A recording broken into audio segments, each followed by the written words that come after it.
Assalamu alaikum students. This is chapter number 1. In this chapter, we will study about the social studies practices. In this chapter, we will deal all about questions that we will watch in our exam. So that in lesson number 1, first of all, we will see how to capture the central idea, and we will learn how to draw the conclusions. और central idea को कैसे capture करना है उसके लिए हम experience करेंगे ये पैराग्राफ, इस पैराग्राफ को स्टडी करेंगे और देन हम देखेंगे कि इस पैराग्राफ में सेंट्रल आइडिया क्या है. As you guys know, central idea basically the main point और द मेन थिंग, और you can say they are the main topic of the paragraph that covers the all information. And let's see what's the question about the paragraph, that is what is the topic of passage. uh, let's see, there are two topics, the first one or the second one. What do you think, the first one or the second one? Definitely, the first one is right option because it is covering the all information in the paragraph, and the second one is covering just a single fact in the paragraph, so that the single option is wrong. And in the last part of the lesson, let's see how to draw the conclusions. Conclusions को कैसे draw करते हैं? तो conclusion को draw करने के लिए we will analyze this graph. And this is the graph. Look at the graph. The graph is about the bakery productivity.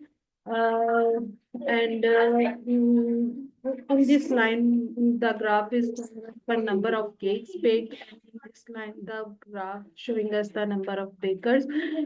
हम देख सकते हैं कि अगर हमारे पास एक बेकर है तो वो 10 to 20 cake in a day bake कर रहा है, और अगर 4 बेकर्स हैं तो वो 70 केक्स बेक कर रहे हैं. अगर 6 बेकर हैं तो वो 80 to 90 केक्स बेक कर रहे हैं. ओवरऑल हमारा जो कंक्लूजन है वो ये है कि बेकरी प्रोडक्टिविटी कैसे राइज हो रही है. तो बेकरी प्रोडक्टिविटी आपके ख्याल से दोनों फैक्टर्स की बेस पे राइज हो रही है या सिर्फ बेकर्स को ऐड करने से राइज हो रही है? तो डेफिनेटली हम बेकर्स को ऐड करते जाते हैं, केक ऑटोमेटिकली बेक होते जाते हैं, और ओवरऑल हमारा जो कंक्लूजन है वो क्या आ रहा है कि बेकरी प्रोडक्टिविटी राइज हो रही है.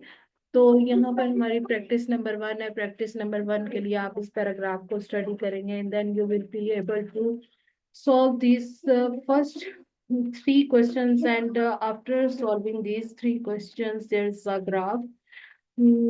And after analyzing the graph, you will be able to solve these last 2 questions. Let's move towards second lesson. In this lesson, we will see how to interpret words and ideas. Basically, writers अपने हम अपने ideas को writer जो ideas अपना express कर रहा है through a diagram, through a passage और थ्रू अदर थिंग्स, हमने किन वर्ड से उन आइडियाज को इंटरप्रेट करना है, उसको गेस करना है. तो सबसे पहले हमारे पास एक क्रोनोलॉजिकल ऑर्डर है. इसको टाइम ऑर्डर भी बोल सकते हैं, क्रोनोलॉजिकल ऑर्डर भी बोल सकते हैं. यहाँ पर एक टाइम ऑर्डर है, लाइक 1875 में ब्लास्टिंग जेल बना, 1876 में टेलीफोन इन्वेंट हुआ, 1877 में कार्बन आर्क बल्ब है, और 1879 में फिलामेंट लाइट बल्ब है. Now the question is, which of following event proceeds the invention of carbon arc light bulb? Please focus on the word the preceded. The preceded means to say that the पहले, मतलब इस invention से पहले. If अगर यहाँ पर word proceeded होता तो इट मीन्स दैट इस इन्वेंशन के बाद की बात हो रही. तो definitely carbon arc light bulb से पहले क्या बना है? कार्बन आर्क लाइट बल्ब से पहले तो टेलीफोन बना है. तो मेरे नजदीक तो फर्स्ट ऑप्शन है. आपके नजदीक क्या है? Okay.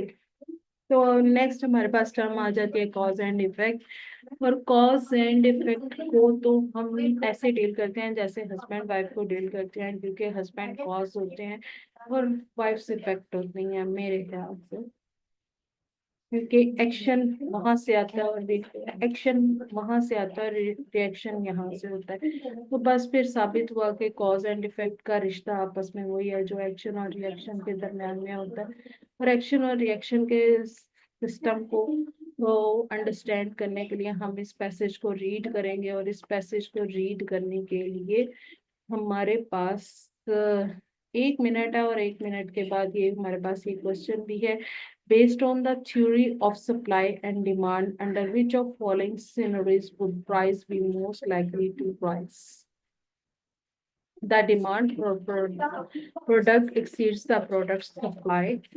Definitely the first one, because because the advertisement has no clue in the passage. Am I right? What you say, students? Am I right or not? So this is practice number 2, and in the practice number 2, you have to read this simple paragraph and solve these three first question, and for question number 5, 4 and 5. Question number 4 and 5, you have analyzed this number 9 too. And for today, this was the only lesson, so that what you say, how much you understand the lesson. Thank you so much.